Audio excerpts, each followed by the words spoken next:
সিদ্ধুফেংয়ের পিঠে চেন সিংকে দেখে লিনিয়ান বুঝতে পারে যে ফাংফাং এখনও টানেলের ভিতরে রয়েছে।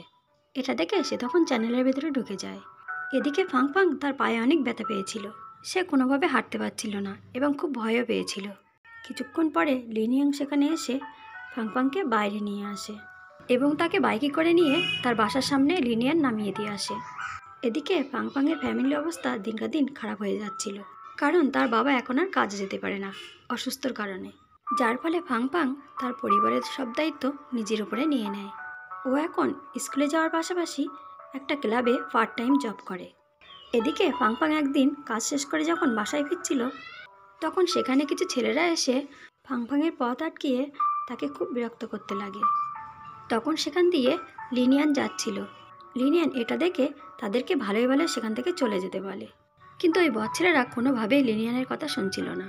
এরপরে লিনিয়ান যখন তার নামটি বলে, তখন ওখানে থাকা ছেলেগুলো তার নাম শুনে তার কাছে ক্ষমা চেয়ে ভয়ে সেখান থেকে দৌড়ে পালিয়ে যায়। এরপরে লিনিয়ান ফাংফাংকে জিজ্ঞাসা করে যে তুমি এখানে কি করছো? তখন ফাংফাং বলে, আমি এখানে একটা ক্লাবে পার্ট টাইম জব করি।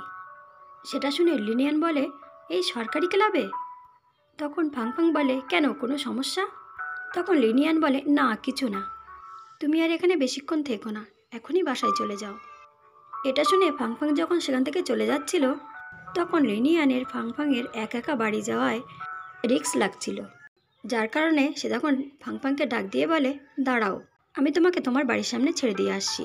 আর ফাংফাংও ওই ছেলেদের জন্য খুবই ভয়ে ছিল, যার কারণে সে তখন রাজি হয়ে যায়।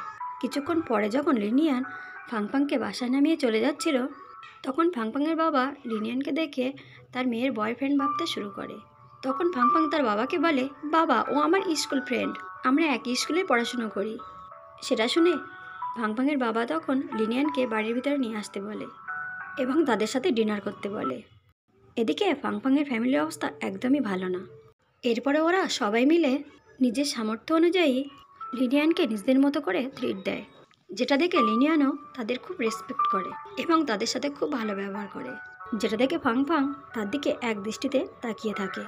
এদিকে লিনিয়ান ফাংফাংয়ের ফ্যামিলির বন্ডিং এবং এত নিজেদের মধ্যে হাসাহাসি দেখে লিনিয়ান তখন ইমোশনাল হয়ে পড়ে, যার জন্য সে তখন খাবার খাচ্ছিল না। এটা দেখে ফাংফাংয়ের মা বলে, আচ্ছা বাবা, তোমার কি খাবারটা পছন্দ হয়নি? তুমি কেমন খাবার পছন্দ করো বলো আমাকে। তোমার মা তোমার পছন্দের কোন খাবারটা রান্না করে দেয় সেটা বলো, আমি পরের বার তোমার জন্য সেই খাবারটি সুন্দর করে রান্না করব। যার উত্তরে লিনিয়ান বলে, আমার মা বেশিরভাগ সময়ই বাড়ির বাইরে থাকে কাজের জন্য, আমাকে সময় দেওয়ার মতো আমার মায়ের কোনো সময় নেই।